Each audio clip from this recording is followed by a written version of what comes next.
Bom dia, tudo bem? Prazer ter você aqui conosco. Esse é o nosso primeiro UpDataCast e nessa ocasião nós vamos discutir um pouquinho sobre como a inteligência de dados pode ajudar na redução de fraudes, de riscos. E para esse primeiro encontro eu separei algumas pessoas muito capacitadas e com experiência no tema. Vou apresentar um pouquinho as pessoas que toparam estar conosco aqui.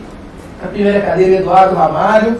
O Eduardo, ele é head de riscos de autos da Porto Seguro. Prazer, Eduardo, é ótimo ter você aqui. A Bárbara, CEO da Agnet. Vamos falar sobre riscos em agro. Obrigada, Mário. E aqui do meu lado esquerdo, o Fábio Jabor, tudo bem? Muito prazer, obrigado por estar aqui pelo convite. Legal. Bom, vamos lá então para a primeira pergunta que eu gostaria de fazer para os nossos participantes aqui.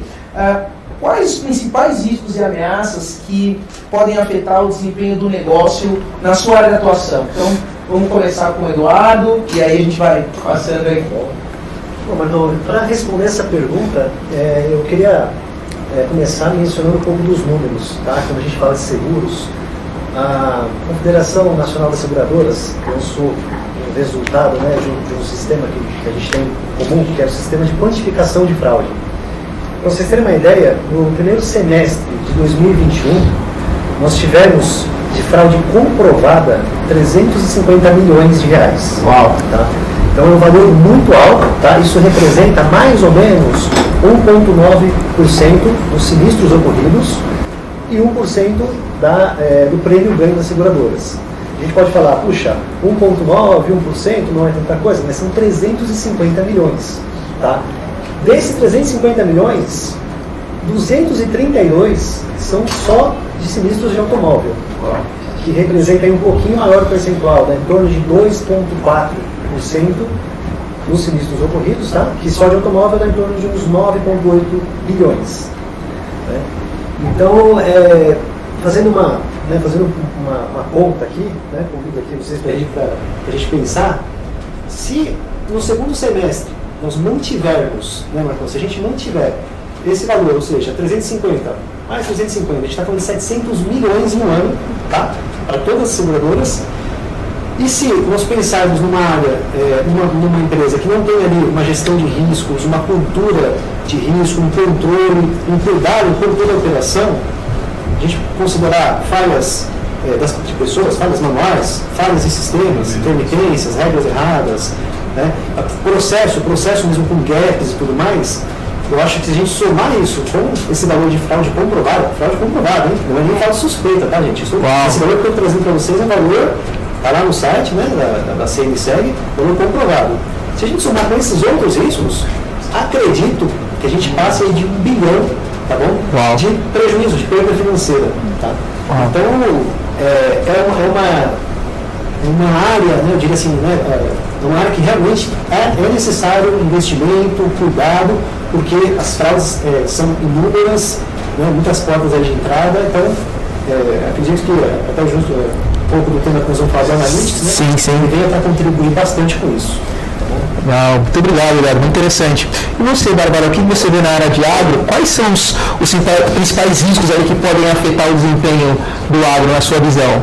Eu acho que trabalhando com agro, especificamente com agrometeorologia, né, que é a ciência que estuda o clima na agricultura, a gente está falando do principal risco, né? Eu acho que o principal risco atrelado à operação toda, a cadeia do agro como um todo é o clima, né? Então acho que é um risco gigantesco que a gente tem e incontrolável, né? Então trazendo um pouco de números também, para vocês terem uma ideia, a safra passada de cana-de-açúcar teve uma perda de 30% de produção.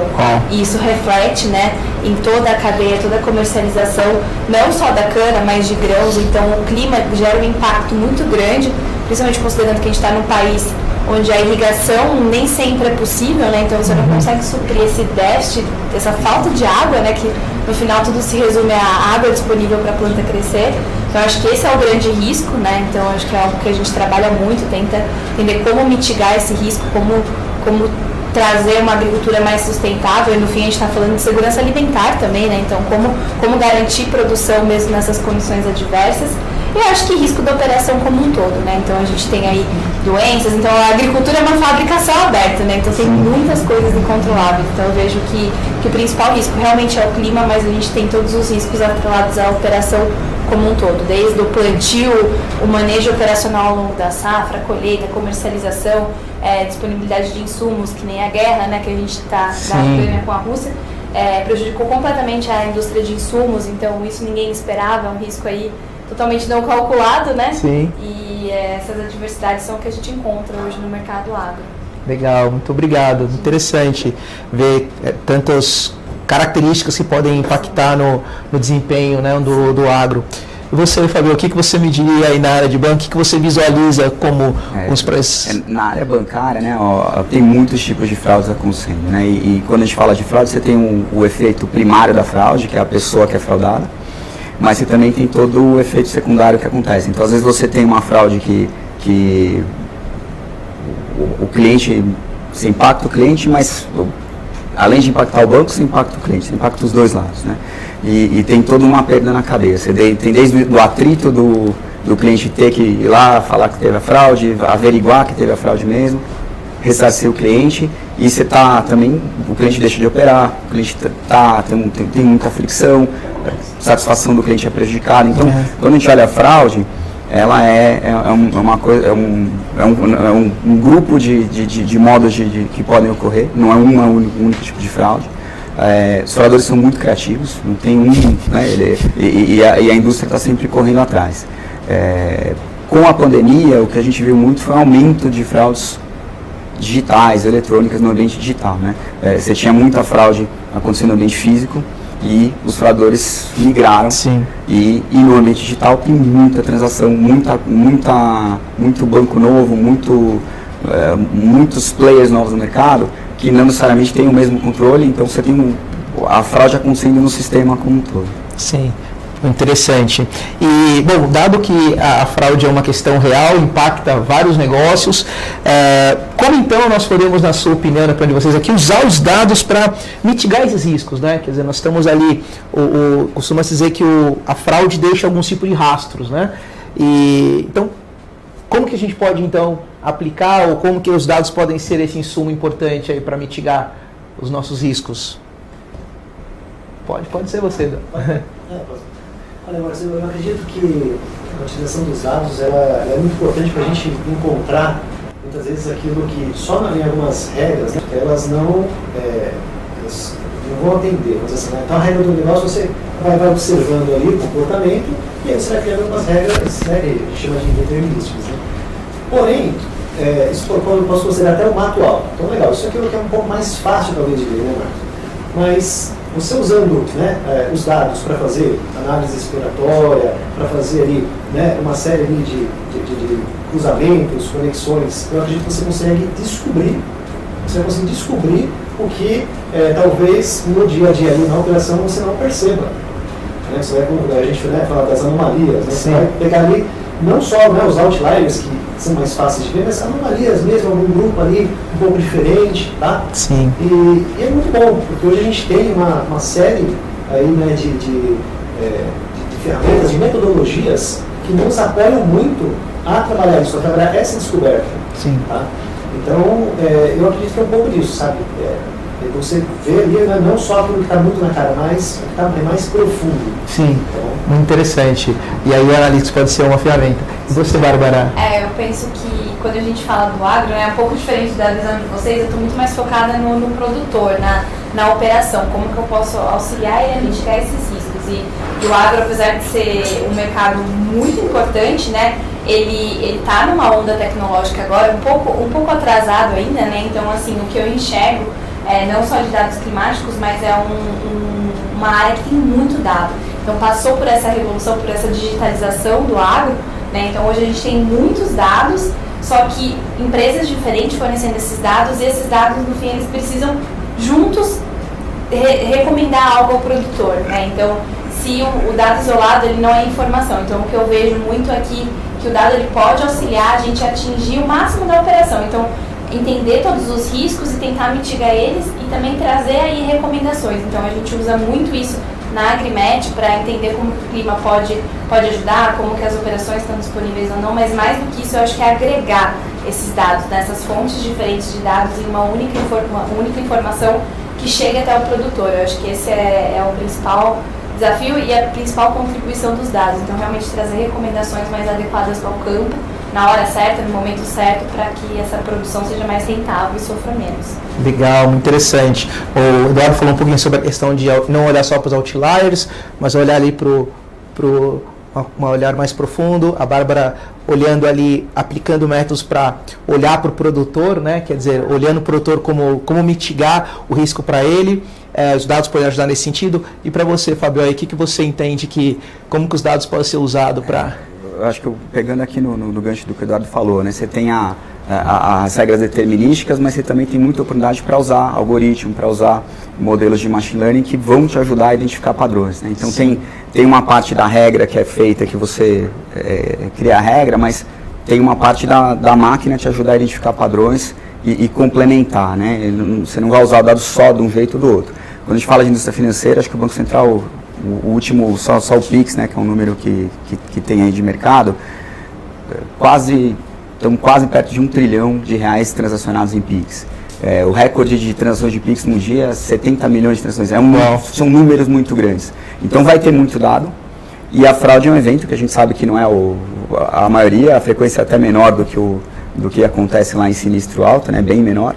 Mas então você tem que ali varrer aquela quantidade grande de transações para chegar achar as fraudes. Sim. E complementar o teu sistema olhando todo, olhando desde, né, e a fraude, quando a gente pensa na fraude, ela é uma transação entre duas partes que está acontecendo, né, e ela pode acontecer tanto no sistema financeiro, né, pode ser tanto a pessoa que está fazendo que enviando um recurso, né, pega num PIX, a pessoa que está enviando pode estar cometendo a fraude, ou a pessoa que está recebendo pode estar, é uma conta laranja que está recebendo o dinheiro. Então você tem que olhar o todo, os dois lados, é a rede, né? O que vem para onde esse dinheiro está andando e olhar o caminho do dinheiro.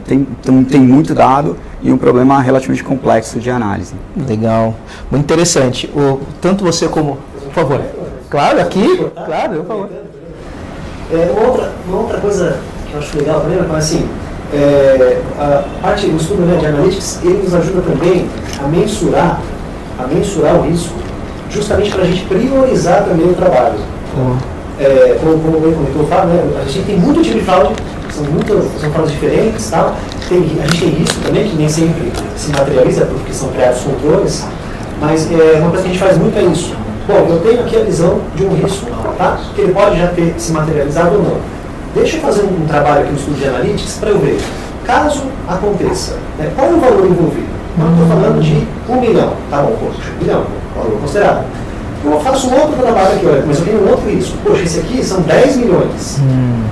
Né? Então, assim, e assim por diante. Então, eu acho que o Analytics nos ajuda a ver isso também, a tomar, né, a ver a dimensão, tá bom, do risco, para justamente, a gente não consegue, obviamente, atuar em tudo. Sim. Então, para a gente decidir, falar, olha, eu vou, não que você não vai tentar mitigar, mas para apagar de um incêndio, olha, eu preciso atuar nessa frente, porque os valores envolvidos são muito maiores do que essa outra. E os recursos são limitados, né, Beto? Se você dispensa recurso para um tipo de projeto que, de repente, não tem uma magnitude muito grande, você está perdendo a oportunidade de atacar aonde você tem uma margem de retorno melhor, né, maior. Eu faço uma analogia, Marco.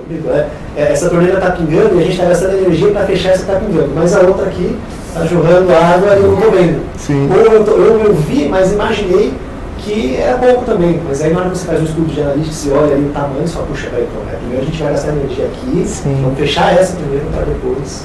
Olha aqui. Até puxando um gancho nisso, para o agro, a gente está num projeto muito legal, inclusive com a Data, na parte de seguro agrícola, né? Porque você como seguradora, você entende que esse risco, ele não é dimensionado, principalmente o risco climático. Então, quando a gente fala com as seguradoras que comercializam seguro agrícola, a gente precisa do Analytics para conseguir determinar essa curva de risco e conseguir entender quanto que esse risco consegue ser transferido, né? Quanto que o produtor vai transferir, qual que é o risco que a seguradora está correndo. Então, acho que, além de olhar o produtor, né, então os riscos que ele corre na operação dele, é olhar também como as instituições que estão financiando esse produtor, ajudando esse produtor, estão correndo risco junto com ele, né? Então, tanto as instituições de crédito, de financiamento, quanto as seguradoras estão cobrindo aí o seguro da lavoura. Então a gente usou muito também essas ferramentas de analytics para isso, para conseguir entender o risco, entender qual que é o que a gente vai realmente transferir para a seguradora, e a seguradora conseguir construir um produto melhor de seguro agrícola. Então acho que está bem nessa linha. Muito interessante, né? Quer dizer, os dados ali ajudam não só a você analisar e buscar mitigar o risco, mas escolher qual o risco que você vai atacar, né? Então, muito interessante esse aspecto. E tanto você como o Fábio mencionou, Eduardo, sobre a questão das regras deterministas. Quer dizer, toda empresa de risco, né, ou área de risco, tem algumas regras determinísticas, né? O desafio é que essas regras determinísticas, elas são estabelecidas partindo do pressuposto do conhecimento de quem as desenhou, né? Quer dizer, eu só vou estipular regras para risco que eu conheço como que ele funciona, né? Então, desta forma, esse tipo de abordagem determinística, que não necessariamente vai usar alguma inteligência de dados, vai capturar um espectro conhecido do cenário de risco. E aí o Fábio também mencionou a questão da analytics, quer dizer, então usa os dados para ampliar esse universo de riscos que são detectáveis. E aí uma pergunta agora para vocês que eu acho que é desafiadora. Eu vou ter riscos que não vão ser capturados pelos dois, quer dizer, tanto pelas regras determinísticas, tanto com algum modelo que eu coloque ali. Porque vai sobrar alguns riscos que eu não vou conseguir capturar. E aí, o que vocês sugerem numa situação como essa? Eu posso ter um modelo ali que não tem uma acurácia muito grande e tenho regras determinísticas. E aí, como que que estratégia que vocês sugerem aí nesse caso? Foi capciosa, né? Vou deixar o Eduardo responder. Deixa o Eduardo responder primeiro. Não, você vai primeiro, então. Eu vou falar um pouco da prática mesmo, tá? O que a gente faz. Que é o quê? Acho que ninguém conhece melhor o risco do que as pessoas que atuam ali na linha de frente, que atuam na operação, né? Então, algo que a gente utiliza bastante, a gente fala, são as entrevistas e o acompanhamento do processo com, né, os analistas. Então, está aqui um exemplo, tá? Então, a gente tem na cadeia do sinistro, você tem a pessoa, né, que ela vai lá, ela recebe ali, por exemplo, um chamado de sinistro, então ela faz uma análise, ela olha o evento, ela analisa as fotos, ela analisa o orçamento, enfim, a parte de pagamento, liquidação. Legal. O que a gente faz? Conversa com essa pessoa, com essas pessoas, né? São várias pessoas, então a gente pega algumas ali para conversar, entende o processo, olha, senta ali junto, faz um trabalho ali, né, em bloco, vamos dizer assim. Olha ali, puxa, e faz um desenho mesmo do processo. E aí, disso, qual é o resultado? A gente cria uma matriz de riscos, extremamente importante, uma matriz de riscos de qualquer, acho que, empresa. Mas, né, justamente para você saber, quais são os meus riscos, quais são os controles e o que sobra, né, o que é aquele risco que, mesmo com o controle, ainda eu vou ter e talvez seja um risco assumível. Mas acho que eu destacaria esse primeiro item, né, no caso, a entrevista, a conversa no dia a dia com as pessoas. E aí você vai ver, né, você vendo também a pessoa, o analista atuando, vai ter coisa que ele vai te contar, que ele percebe no dia a dia, que é uma dificuldade, vai ter coisa que você vai perceber, de repente no sistema, ele mexendo ali no sistema, puxa, mas, né, olha, eu fui carregar aqui o exemplo, tá? Eu fui carregar aqui uma foto aqui do sinistro, puxa, o sistema estava lento, eu não consegui carregar, mas então eu chego, mas a foto é extremamente importante, você ver a foto de uma colisão, por exemplo, né, você uma colisão com um segurado e um terceiro, para saber se realmente o relato dos dois sinistros está igual, se tem nexo, né, entre as colisões, sabe? E de repente o analista passou, não deixou, não carregou e tal. É uma coisa que você vai perceber olhando. Sim. E talvez ele te conte, talvez não, enfim. Mas a resposta curtíssima seria essa: a entrevista estar próximo da operação. Muito interessante. Tá bom? Aqui acho que tem algumas coisas que a gente pode olhar e é um fenômeno, né? A fraude é um fenômeno. Você tem que entender o fenômeno profundamente. E a mitigação da fraude, você nunca vai ser zero. E o analytics, o dado, a regra determinística, eles não são balas de pratas. Eles vão ajudar a mitigar. E você tem que sair desse, né, como o Eduardo colocou. Você sai dessa premissa. Ela é o modelo vai te dar uma probabilidade entre 0 e 1 de ser uma fraude. Mas ele nunca vai falar, é uma fraude com 100% de certeza. Então, aqui que é importante a interação e melhorar o processo de decisão dos humanos ali tomando decisão. Então, na ponta ali, quando uma pessoa tem que tomar decisão, e se a gente for pegar num Pix, que acontece instantâneo, 365 dias por ano, 24 horas por dia. Sim. Você vai usar o Analytics, vai usar a regra determinística para detectar grandes eventos que podem ser fraudes, mas você não vai ter certeza. Você vai ter algumas regras, vai parametrizar e falar, ó, essa transação está com um cara que está estranha. Mas geralmente você tem que ter interação. Então é muito importante, acho que da mesma maneira que o Eduardo colocou, entender o papel do humano e ajudar o humano a tomar uma decisão melhor. O Analytics não vai resolver o seu problema, mas ele é importante, ele ajuda a mitigar muito, ajuda a identificar automático. Quando você está falando de milhões e milhões de transações, você não consegue fazer só com o humano. Então é importante a intersecção dos dois. É o humano junto com o Analytics, e você melhora o processo de decisão. E tentar, ao máximo possível, detectar e agir rápido. Sim. Agora, o fraudador também está agindo rápido do outro lado. Então, não é um processo que acaba. Você fez uma entrevista, acabou. Você vai o tempo inteiro ter que retreinar o modelo, né, porque vão surgir novos eventos de fraude. E é importante desenhar um processo que consiga capturar esse input de maneira contínua. Né?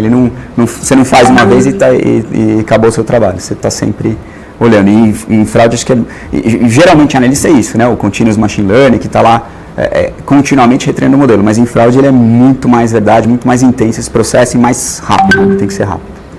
Muito interessante. Quer dizer, ambos falaram sobre a questão de processos e chamar o operador, quer dizer, o analista lá na ponta, para participar dessa inteligência, né? Quer dizer, não é só os dados puros, também não é só as regras, mas sim o tomador de decisão. O Fábio falou a importância de envolver o tomador de decisão, né? E entender o processo como um todo, né? Senão, como se fosse é um evento que é impossível você mapear com qualquer algoritmo como explicar completamente um evento, e quase impossível de fraude, até porque o Fábio falou que os fraudadores são criativos, então eles vão criando novas coisas que vão dando complexidade a esse evento. E o desafio da análise de fraude, vocês vão me corrigindo se eu estiver equivocado, é você conseguir mapear da melhor maneira possível esse evento que vai acontecer, que está acontecendo, né? E aí você tem um elemento que vai ficando mudando o formato desse evento e aí, poxa, fica realmente muito desafiador você conseguir explicar como ele se comporta, né? Bem, só um comentário rápido. Bem comentado, bem lembrado sim pelo Fábio, a questão de sucessão de ciclo. Né? De fato, você fala, poxa, hoje eu citei aqui a matriz de risco, né? E de fato, né, você cria uma matriz hoje, bom, eu vou atualizar daqui a um ano. Puxa, mas tanta coisa muda daqui a um ano. Então, só realmente... Né, tem que revisitar essa matriz, assim como modelo. Tem que ser algo, né, a gente fala muito de metodologia ágil, né, que você vai, tem que ser algo de fato assim, realmente, né, algo recorrente ali e com um espaço de tempo o menor possível. Concordo, então acho que faz isso. E é só um complemento, você não olha só o evento, você tem que olhar o todo. Então ele começa do dado cadastral, a qualidade do cadastro daquela pessoa, o que você conhece dela, você olha o histórico de transações, o histórico de eventos. E aí você olha o evento e você analisa o evento à luz de tudo que você sabe. Então é importante coletar os dados e ter os dados disponíveis para tomar decisão na hora. Não adianta na hora ali você tentar, o que eu vou descobrir se aquele cadastro é bom ou não. Eu acho que fazendo até um paralelo com o agro, vocês falam, mas eu consigo fazer uma associação muito clara, que é que nem o clima. A gente tenta entender todos os fenômenos, mas pode acontecer alguma coisa que a gente nunca viu, né? Pelo menos todos que estamos vivos aqui. Então, eu acho que é um pouco isso também, porque você falou, é fazer o bem feito desde o começo. A gente usa muito essa terminologia no agro, que é fazer o básico bem feito. Então, se você faz o básico, se você faz todo um preparo, seja produzindo ou analisando um risco de uma produção, para você ter uma quebra de produtividade, você perder produção, não é só o clima. Obviamente, o clima é o maior risco, mas é todas as suas ações desde o começo, né? Desde a compra do melhor insumo. Então, eu acho que se você faz o básico bem feito, quando vem um risco que você não consegue captar com o uso de ferramentas, né? Com modelos determinísticos ou outros modelos mais sofisticados, você tem a sua base bem preparada, né? Então, eu acho que você consegue mitigar o risco dessa forma também. Muito interessante. Bom, nós estamos hoje, falamos de modelos aqui, de inteligência, de dados, e estamos aí frente a 5G. Está chegando aí, né, a capacidade de conexões vai ser multiplicada aí, talvez exponencial. Vão ser condições de operar veículos à distância sem intermitências. Fala-se também sobre operações cirúrgicas e tudo mais. Então, me parece, com certeza, é um grande benefício que está por vir. Mas eu queria trazer para vocês, que estão falando sobre risco, o 5G vai trazer oportunidades né? Com certeza, e algumas ameaças. Eu queria ouvir de vocês um pouquinho, se é oportunidade, se é ameaça, elencar alguns possíveis ganhos que isso pode trazer aí para a área de riscos e fraudes. Vou deixar meus colegas começarem. Não, eu posso falar, eu acho que a 5G, ela esbarra num problema muito grande que o agro tem ainda, que é a conectividade, né? Porque eu acho que muitas das operações estão em áreas remotas, né? Estão em áreas de fronteira agrícola, então assim, ao mesmo tempo que eu enxergo como uma oportunidade, porque eu acho que consegue trazer mais tecnologia, a gente consegue captar mais dados em tempo real no campo, né? E esses dados a gente consegue fazer modelos melhores, performar melhor, mas eu acho que a gente tem essa barreira, sim, de como esse 5G vai chegar, porque é diferente quando a gente está falando da realidade do campo, né? E eu acho que, puxando um pouco para a parte de risco e fraude, eu acho que a 5G vai proporcionar uma maior averiguação do seguro, né? Então, quando a gente tem um sinistro, né, precisa ir lá o perito no campo, e isso também acontece muito, existe fraude, né, de perda de produtividade, você vai lá no campo e na verdade não aconteceu. Então, eu acho que a 5G vai facilitar muito esse processo de ir lá e conseguir captar. A personalização. Exato. Teve fraude, não teve? Quais são os dados reais ali em campo? Então, acho que eu enxergo como uma oportunidade, mas com uma barreira de entrada ainda no agro. Interessante. Eduardo, você acha que a questão da personalização vai trazer algum benefício do 5G para a área de autos, por exemplo? Porque eu sei que no autos vocês também trabalham muito com telemetria, né? Você tem algumas tecnologias ali que mandam informação em tempo real. Você acha que o 5G vai trazer algum benefício nesse sentido para a área de... Acredito que sim também, Marcos, acredito que sim. Falando de 5G, a gente pensa bastante na internet das coisas, né? Mais dispositivos conectados, uma velocidade 100 vezes maior do que a gente tem hoje no 4G. O que eu penso, quando falo de 5G, ou qualquer tecnologia, eu penso bastante, principalmente essas novas mais de conexão e tal, eu penso na questão da cibersegurança. Então, eu imagino o seguinte, que independente do que vier, a gente tem que estar sempre preparado, manter os nossos sistemas sempre com aqueles padrões de rastreabilidade, criptografia, controle de acessos, enfim, né, todos aqueles itens de segurança da informação, né, cybersecurity, que eles sempre nos trazem. Tá? Falando um pouco de seguros, no ano passado, a SUSEP ela lançou a circular 638, que é uma circular específica de riscos cibernéticos. Então, as seguradoras elas, já estão se adequando, desde o ano passado, para justamente esse tipo de ataque, esse tipo de vulnerabilidade que todo esse mundo digital pode nos trazer. Acho isso muito importante, o cuidado com as informações, esbarra um pouquinho ali na LGPD também, mas enfim, eu acho que as empresas elas têm que estar preparadas para isso. Falando um pouco, oportunidades tem muitas. Sim. E a gente olhando aqui agora com o chapéu de riscos de fraude, eu acho que é isso. É o risco cibernético. A gente tem que estar sempre de olho, quanto mais, inclusive, dispositivos conectados, mais transações puderem ser feitas assim, tem que ser ali um caminho de fato seguro. Interessante você falar sobre riscos cibernéticos. Eu nunca ouvi falar sobre modelos que estão avaliando riscos cibernéticos. Vocês já ouviram falar sobre alguma coisa nesse sentido? Porque a gente está medindo, avaliando, né, quer dizer, a possibilidade de como mensurar os riscos cibernéticos, né? Vocês têm...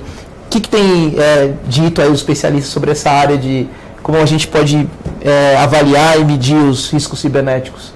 Existe alguma coisa nesse sentido? Eu diria que tem muita ferramenta já, que tem inteligência embutida na ferramenta.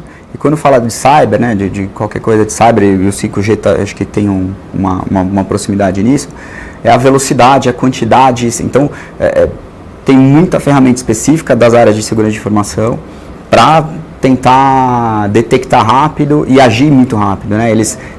Até a métrica é diferente, é EPS, eventos por segundo, né? Então, quando você fala em cyber, é isso, você está falando de modelos que tem que operar muito rápido, detectar muito rápido e é na ponta, né? Então, é um conhecimento bem específico e requer muita informação também, tá? Mas aí é até onde eu vou aqui no assunto, né? Mas você sai do transações por hora para o evento por segundo, né? Sim. Ou sinistro por dia, sinistro por ano, você vai para... Legal. O Eduardo falou um pouquinho sobre a LGPD, né? Falou da questão dos riscos. Como que a LGPD hoje está afetando a gestão de riscos, na opinião de vocês?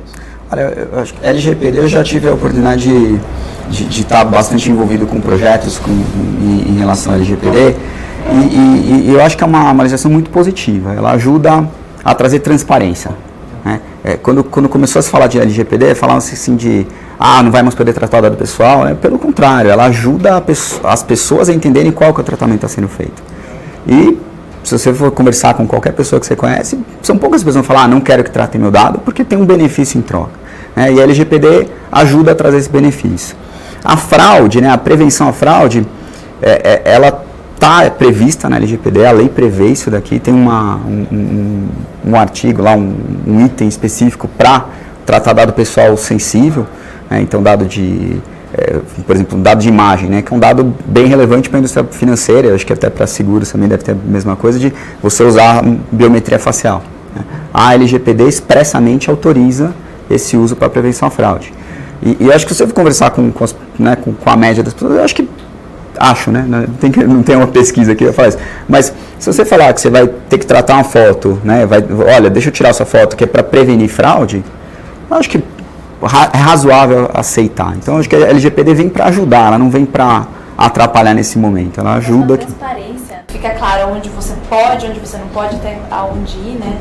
Então, eu acho que isso eu vejo dessa forma também, com a visão de fora, assim, eu enxergo isso. Interessante. E olhando aí para a LGPD, falamos um pouquinho sobre análise de risco, sobre dados, né, como usar os dados. Como vocês veem hoje a maturidade dos dados na área de risco? Vocês acham que nós estamos maduros? Tem muito espaço ainda? A Bárbara comentou que no agro está começando agora a utilizar os dados com maior escala, mas como vocês veem, de maneira geral, a maturidade dos dados, especificamente para a área de riscos e fraudes? Estamos maduros?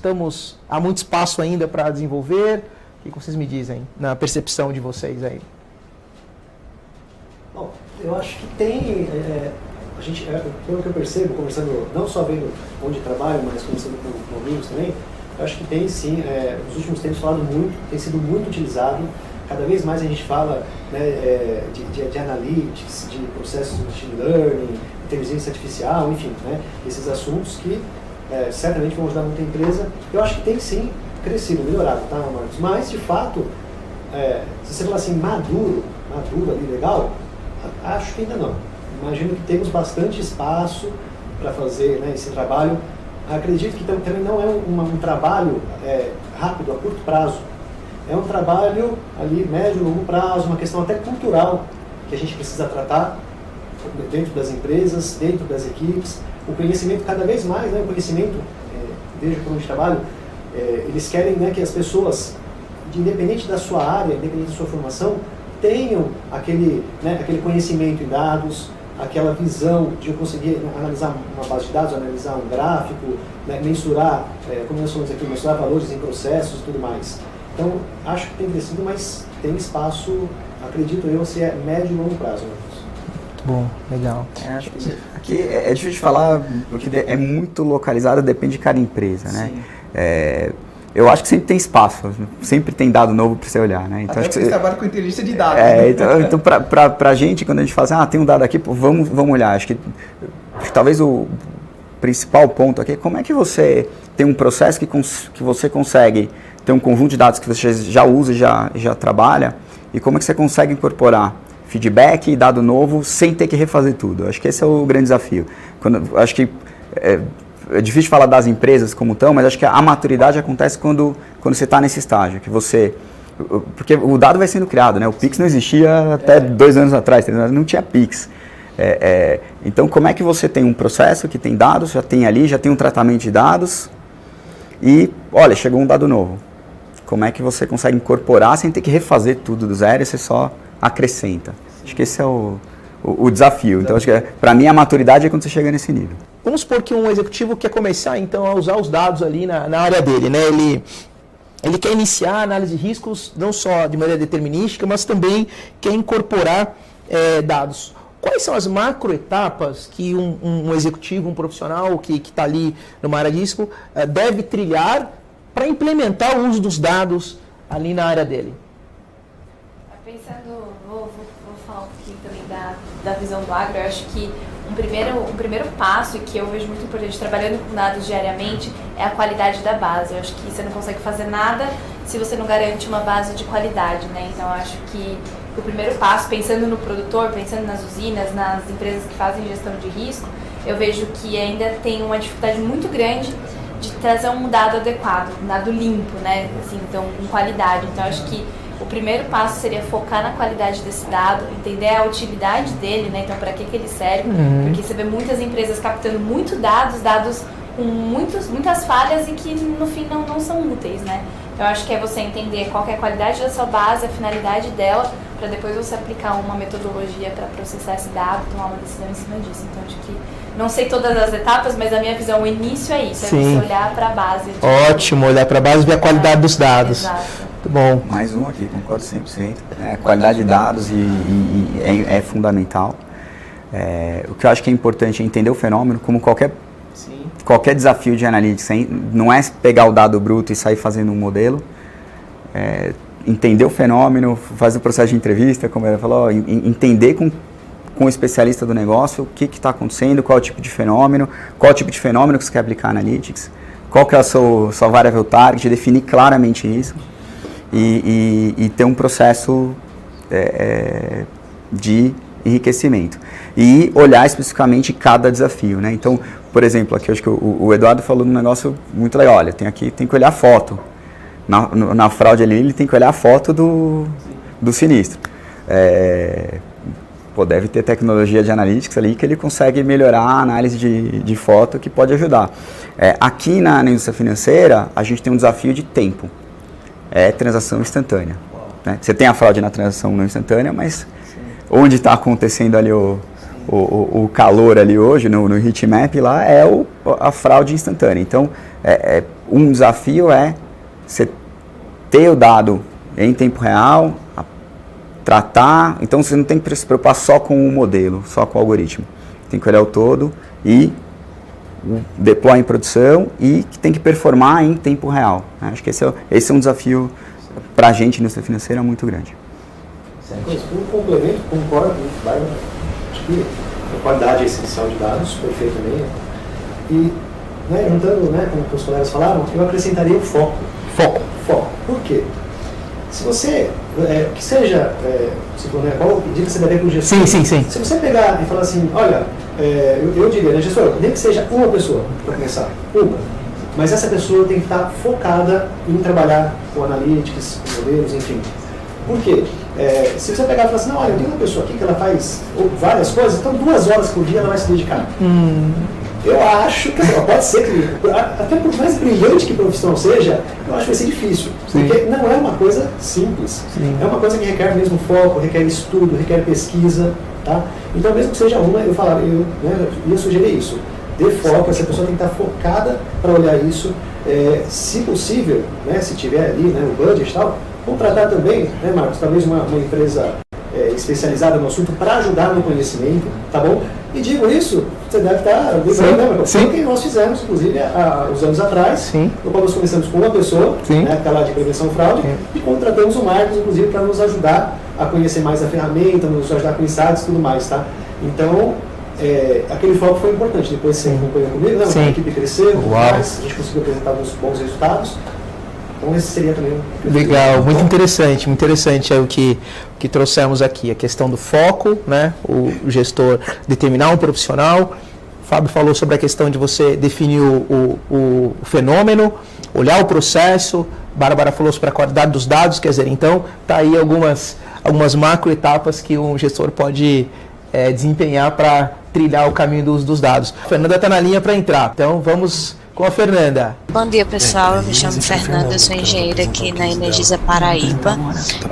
E nesse último ano, 2021, agora já pegando 22, a gente trabalhou num projeto, no case aí que eu vou mostrar para vocês, para combater a fraude, usando a parte de machine learning, de análises avançadas. Então, eu vou mostrar para vocês o que é que a gente construiu e está finalizando aqui esse grande projeto dentro da Energisa. Então, como é que é a realidade do combate à fraude numa distribuidora de energia, Então, a energia, para chegar nas nossas casas, para chegar nos consumidores, ela passa da geradora, de outros distribuidores até nossa casa, por meio dos transformadores, por meio das linhas de distribuição, e aí existe uma perda associada a isso, mas essa perda que é devido às leis físicas, né, ela é chamada de perda técnica, e essa perda técnica, ela é repassada totalmente na tarifa de energia, porque a gente é inerente ao sistema e a gente não consegue zerá-la. Mas o que a gente chama de perda não técnica, que é toda a perda que ela é consumida por alguém, mas ela não é faturada, alguém não paga por ela, esse repasse, ele é limitado, né, a partir da nossa agência fiscalizadora, e especialmente se é notado que a distribuidora ela não está fazendo um trabalho no sentido de combater. Então, é de interesse de todas as distribuidoras para que a gente combate isso aí, até por questões de qualidade de rede, né, então, existe a perda não técnica, ela se divide em fraude ou furto, que aí é o nosso foco desse projeto, e tem algumas outras subdivisões, né? Então, só para trazer aí a realidade para vocês, no Grupo Energisa, acho que esses dados são de 2019, se eu não me engano, a gente perdeu aí cerca de 1.807 gigawatt-hora, isso em reais é convertido aí em 1,3 bilhões aí perdido por causa de perdas não técnicas, né? Isso representa cerca de 4% de toda a energia que circula na nossa rede no Grupo Energisa, né? Se a gente for pegar esses dados para todas as distribuidoras, chega a ser quase 10 bilhões aí de reais, então é bastante coisa de impacto aí para as distribuidoras, né? Então, qual é o desafio, né? Para combater fraude, é sempre necessário que envie-se uma equipe técnica no local para que seja feita uma inspeção, né? Então, se eu tenho uma residência lá que é identificada uma fraude, a equipe vai ter que ir lá investigar, tirar fotos, regularizar o local da medição para a gente poder cobrar essa fatura da fraude, né? Então, se eu tenho que ir em todo local que a gente imagina que tem uma fraude, então existe um deslocamento e todo o processo de fiscalização, e isso traz um custo para a empresa, né? E aí existem distribuidores que têm até 8 milhões de consumidores, então é muita coisa, né? Para a gente conseguir encontrar especificamente as fraudes nesses 8 milhões de consumidores, realmente achar, né, especificamente aquele cara naquele universo de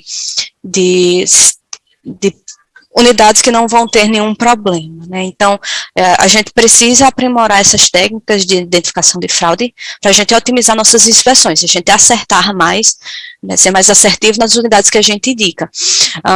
E aí, por exemplo, na distribuidora que a gente fez esse trabalho, a gente faz cerca de 46.500 inspeções no ano por indicação. Né, desses 46.500, a gente acerta 10%, cerca de 10% dos casos. Isso altera muito de realidade para realidade, né? Vão existir distribuidores em que a gente sabe que tem um maior percentual de fraude, né? Varia muito de região para região, chega a ser até algo cultural, se você for pensar, por exemplo, na realidade lá do Rio de Janeiro, que está com a Light, a gente sabe que o percentual lá já é mais complicado de perda, né? Recentemente, já não lembro exatamente, mas recentemente a Grupo Energisa adquiriu a Energisa Rondônia. Lá a gente também tem um percentual de perda mais alto, então essa efetividade também sobe, né? Mas aqui na empresa que a gente testou, existe um certo controle no nível de perdas, mas ainda assim é bem alto. Então a gente consegue essa efetividade em geral, realmente, essa assertividade é mais baixa até pela realidade do que a gente está trabalhando aqui, que é com fraude, né? Então, existe realmente menos fraudes e o fraudador, ele não quer ser encontrado. Então, ele vai fazer de tudo para disfarçar aquela fraude que ele está cometendo, né? Pelo menos por meio de dados. O que eu quero dizer com isso? Imagine aqui na realidade da fraude, né? Da fraude de energia, né? A gente, todo mês, tem uma fatura de energia na conta. Chega lá o que você consumiu. Se o fraudador ele zera essa conta, claro que vai ter a dificuldade para a gente aqui, por meio de dados, diferenciar uma conta zerada, que é porque não tem ninguém no imóvel, né? O imóvel está desocupado, o imóvel de aluguel, por exemplo, de um cara que realmente foi lá e fez um jumpzinho no medidor dele e a gente não está medindo essa energia que está sendo consumida. E tem também o consumidor o fraudador, que ele vai só reduzir o consumo dele, não vai zerar em si, né? Também já é mais complicado da gente conseguir identificar um consumo mais baixo de realmente esse cara fez uma fraude. E mais difícil ainda é quando ele já faz no nascimento.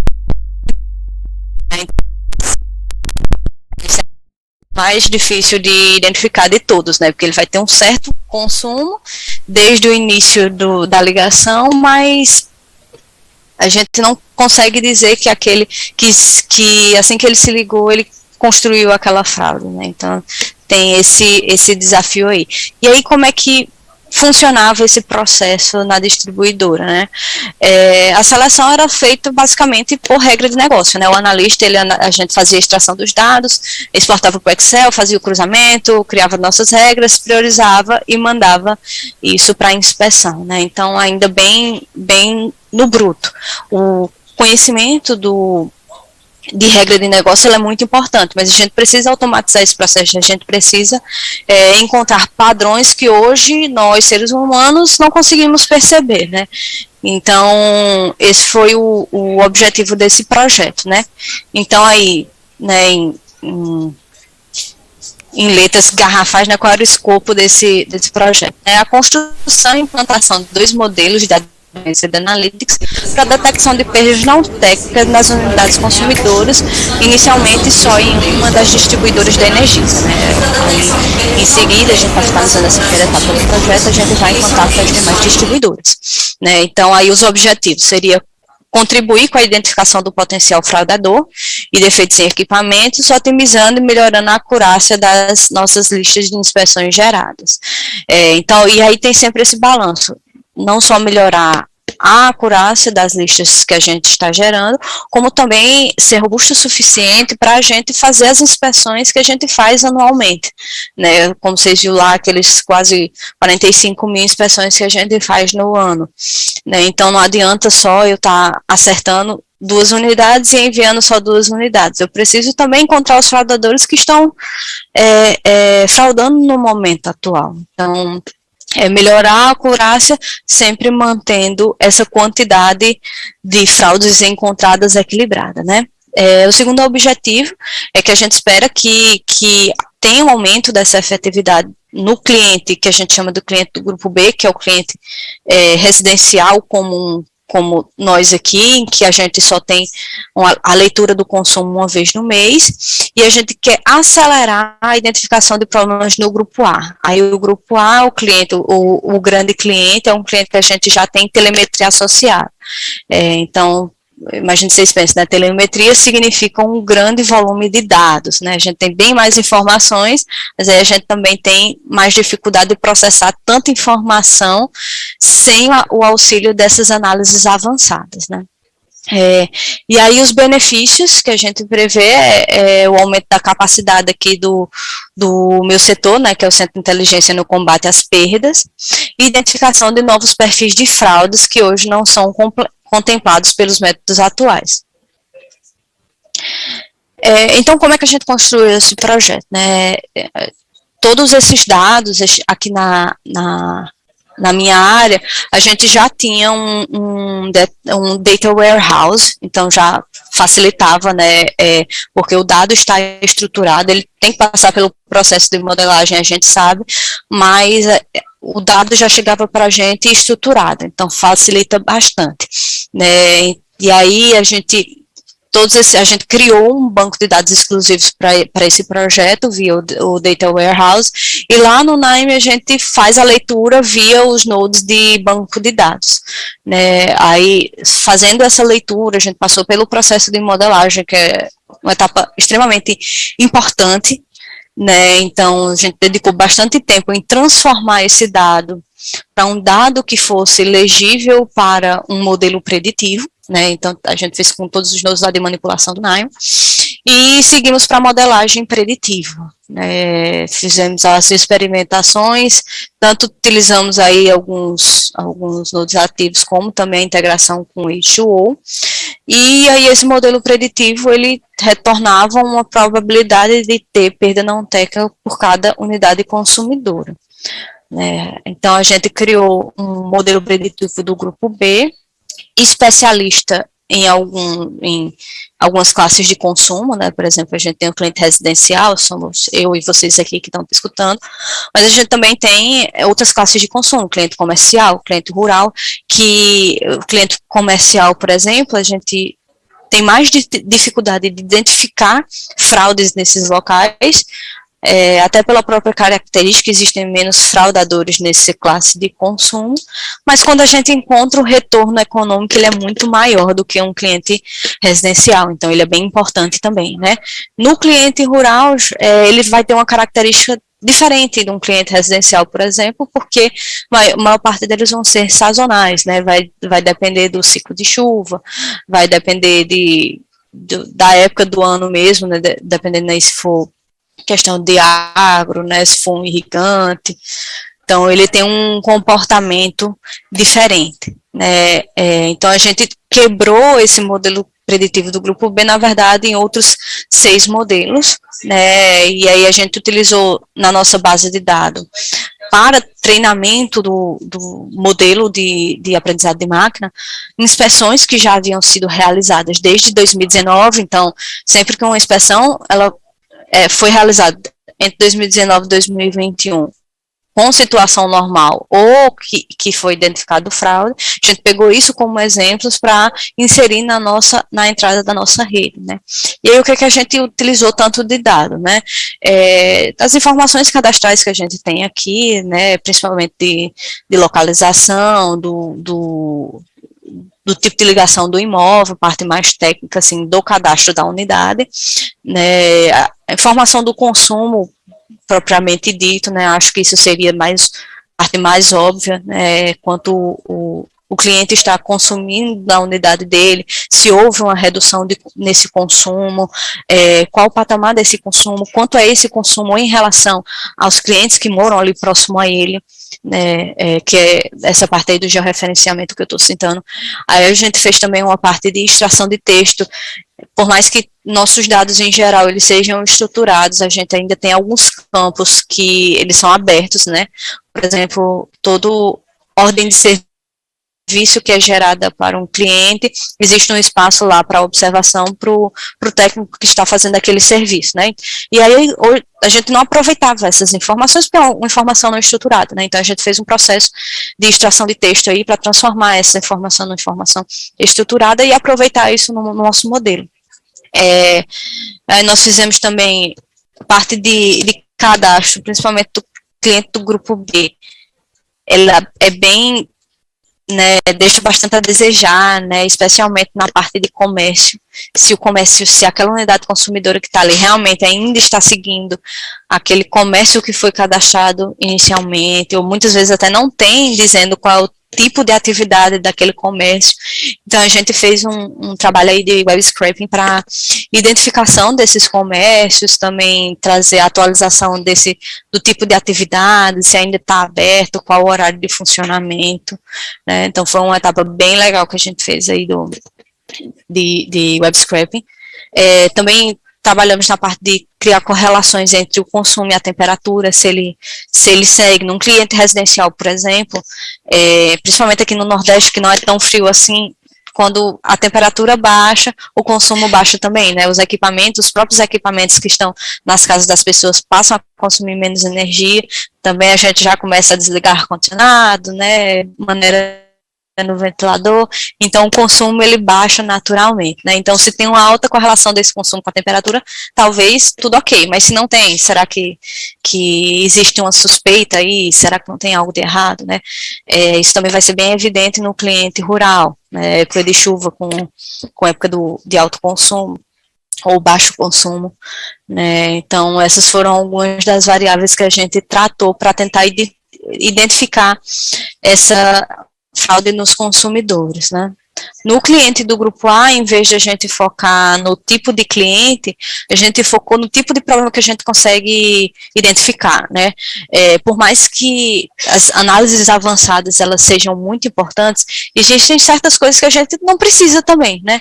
Mas o projeto sempre buscou ele otimizar o que a gente já faz hoje.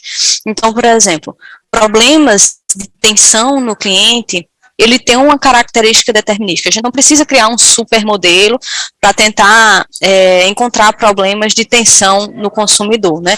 Porque imagine aí, na sua casa chega, aqui no Nordeste, né, aqui onde eu fico alocada em João Pessoa, a gente chega a 220 volts, né? Isso é o que a distribuidora está fornecendo para a gente. Então, espera-se que não tenham grandes variações, né? Existe todo o processo de regulação de qualidade de energia, né, que a gente sempre mantenha esse nível de tensão num nível aceitável.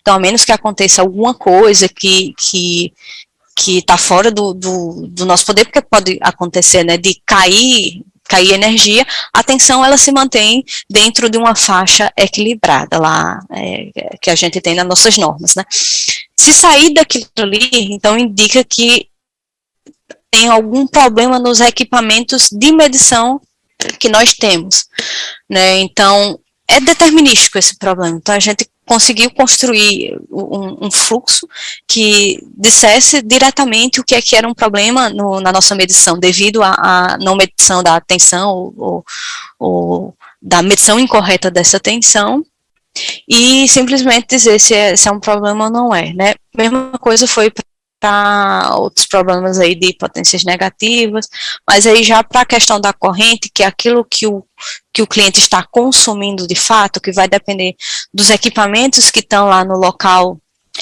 no comércio dele, ou na indústria dele, então isso já é mais complicado. É isso que vai variar quando o cliente está fazendo uma fraude, né? Então, a gente fez aí um processo de detecção de anomalia, com base no histórico do próprio cliente, e também criamos uma clusterização a partir dos grupos de atividades, né? E aí que vão ter comportamentos irregulares. Qual era o objetivo aqui? Como era um modelo preditivo do grupo A, né, aqui vão estar grandes comércios, grandes indústrias, então, por exemplo, grandes supermercados. Grandes supermercados, eles vão ter o horário de funcionamento específico deles, nos dias específicos dele, né, por exemplo, um shopping center, né, o shopping center ele vai ter um alto consumo no final de semana, e vai ser completamente diferente de uma indústria têxtil, por exemplo, né? Eles não vão ter a mesma característica de consumo, não vão ter a mesma característica de corrente. Então, a gente fez essa clusterização de grupos de atividades para tentar entender esse comportamento do consumo e, a partir disso, identificar a fraude, né, do cliente que está fora desse cluster, né, desse cluster a partir do grupo de atividade. Então, de maneira em geral, a construção do modelo preditivo do Grupo A foi isso aí, né?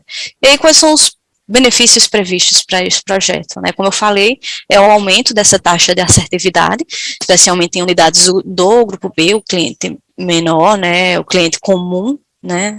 O menor, o cliente mais comum.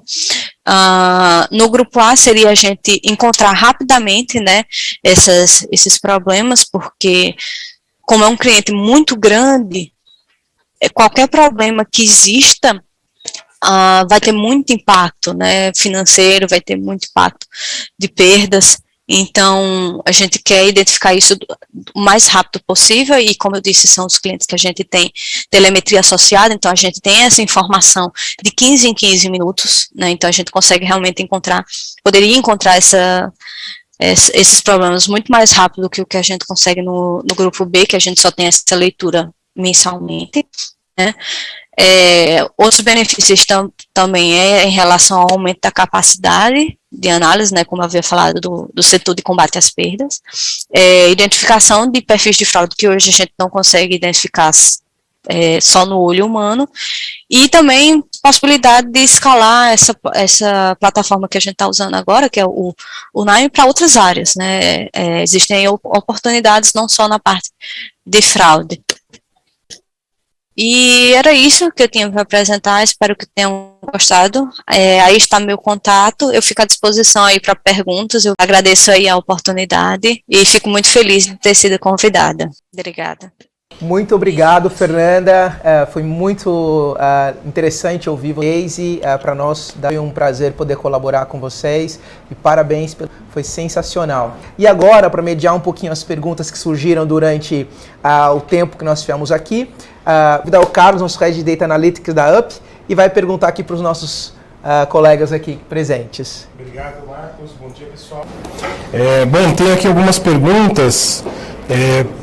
Uma especial para a Bárbara, fraudes, né? Porque você falou bastante dos riscos, né? A questão da policy. O pessoal está curioso para saber como que é tratado a fraude, porque é bem diferente do que a gente está acostumado com fraude de automóveis, enfim. Sim, né? sim. Eu acho que o fraude, ele funciona de duas formas, né? Tanto na parte de crédito, então fraudar a informação para conseguir ter acesso, né, a um financiamento, quanto fraude do seguro agrícola, né? Então hoje o que a gente vê para o seguro agrícola é através de perito em campo, então acho que é aí que entra muito o uso do Analytics, né, da Data Science, para a gente talvez conseguir reduzir o custo dessa verificação do fraude, fazer isso remoto, não ter que ir em campo. E o crédito é muito pelo perfil do produtor, né? Então tem toda uma análise ali de dados de perfil do produtor para entender qual que é o perfil de risco, né, e se essas informações são corretas. Hoje tem várias fintechs que estão trabalhando nisso, de como gerar esse perfil e captar essas questões de fraudes com os dados disponíveis, tanto do produtor quanto de campo. Então, é dessa forma que funciona. Hoje é pegando esses dados mesmos e gerando aí um perfil de verificar se essa informação está correta mesmo. E no seguro, por enquanto, é por perito. Então, o nosso projeto, inclusive, com a UpData, é uma forma de tentar trazer como a gente avaliar se houve o sinistro ou não, se está tendo fraude ou não, só com os dados, sem ter que ir a campo. Legal. Obrigado. Imagina. Tem uma outra aqui, eu acho que é um pouquinho mais aberto para o Eduardo e para o Jabbour. Estão perguntando qual é o impacto do Pix com relação às fraudes, se ele teve impacto positivo, né, que diminuiu esse número de fraudes, ou se que o próprio Jabbour falou que estão buscando caminhos de fraudar, né, de adulterar as informações. Na verdade, como aumenta a velocidade de transação, você aumenta a chance de fraudar. E como é muito mais rápido, ele acaba aumentando eventos de fraudes por causa da velocidade, né? Então, requer mais mitigação de risco. Eduardo, quão distante está os sistemas digitais, IoT em geral? Porque a tecnologia tem várias ondas, né? Então, a gente achou que 5 anos atrás a IoT ia explodir, aí deparou com os problemas de conectividade, aí falaram também, vocês comentaram do 5G que está vindo, né? Como que está sendo esse meio do caminho? Você tem a policy na primeira ponta, o sinistro na ponta final, mas e aí, né? A gente sabe que a observação muda o comportamento. Então, se eu estou vendo que a pessoa não está parando onde ela está dizendo que está parando na policy, se isso gera algum tipo de informação. Você já tem alguma parte de IoT aí relacionada a isso ou não? Bom, tem um pouco, o Marcos comentou, né, da telemetria. Tem, talvez de IoT especificamente, não. Né?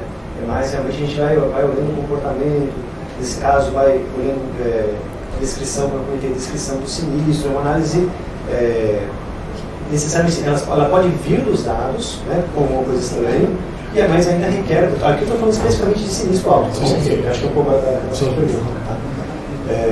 Então aí tem uma parte realmente ali do analista, uma parte de análise, de conhecimento e tudo mais, tá? Que provém muitas vezes do Analytics.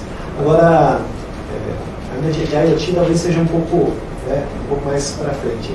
Talvez o 5G viabilize algum tipo de controle que hoje não tem. Eles falam bastante da questão do 5G na utilização dos veículos autônomos, por exemplo. Então, uma vez que a gente tenha isso, por exemplo, isso vai ser uma nova forma também, né? Como você vai regular, como você vai identificar, enfim, uma fraude de anúncio num veículo autônomo e tal. Então, provavelmente, a tecnologia, ela cria tecnologia, ela vai criando novas... Me permita, até envolve outros riscos, né? Porque um veículo autônomo, imagine que você está ali numa estrada ou numa via, o veículo autônomo, e ele pode ser uma situação de ter que avaliar entre a sua vida e a vida das pessoas que estão numa via, porque tem que tomar uma decisão. Imagine que não tem outro caminho, tem dois caminhos, né? Ou a tua família que está dentro de um carro, ou amigos, o que for, e as pessoas lá. Então ele tem que tomar uma decisão. Então riscos de decisões cruciais vão ter que ser implementados e discutidos com a chegada de equipamentos que vão ter a capacidade de decidir sobre a vida humana, né? Se a gente falar, por exemplo, de sair um pouquinho do automóvel, se a gente falar de residência, segura residência, hoje já é muito utilizado drones, por exemplo, para você subir e você olhar ali uma parte que antes era muito difícil, arriscado para o perito, então você consegue hoje chegar ali, olhar, né, a parte do telhado, ali, enfim, né, algum problema que teve. Isso já é utilizado hoje, por exemplo. Ah, legal. Muito obrigado. Tem uma do...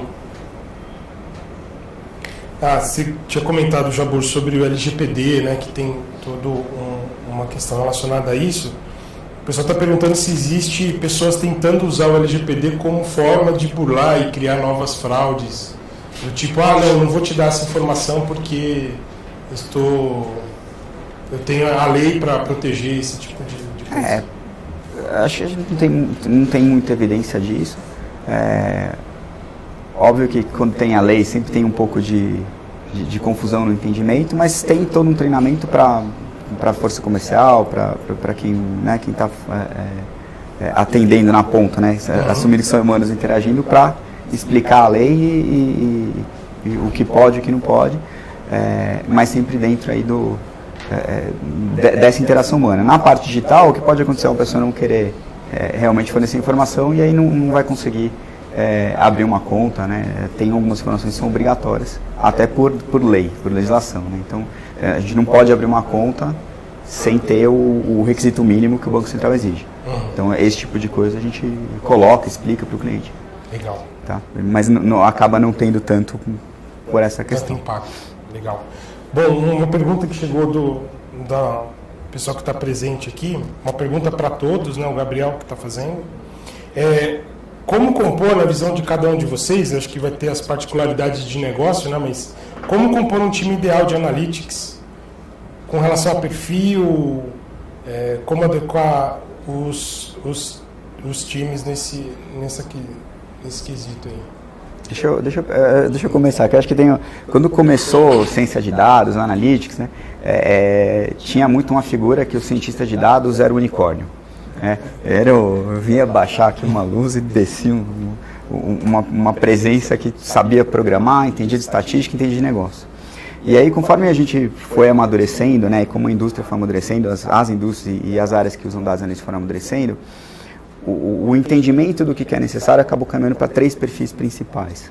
Tem um perfil de engenheiro de dados, que tem muito conhecimento de programação, de conseguir mover o dado da origem para a ponta para você usar Analytics e ajudar a fazer o deploy de modelos e MLOps e pipeline de deploy.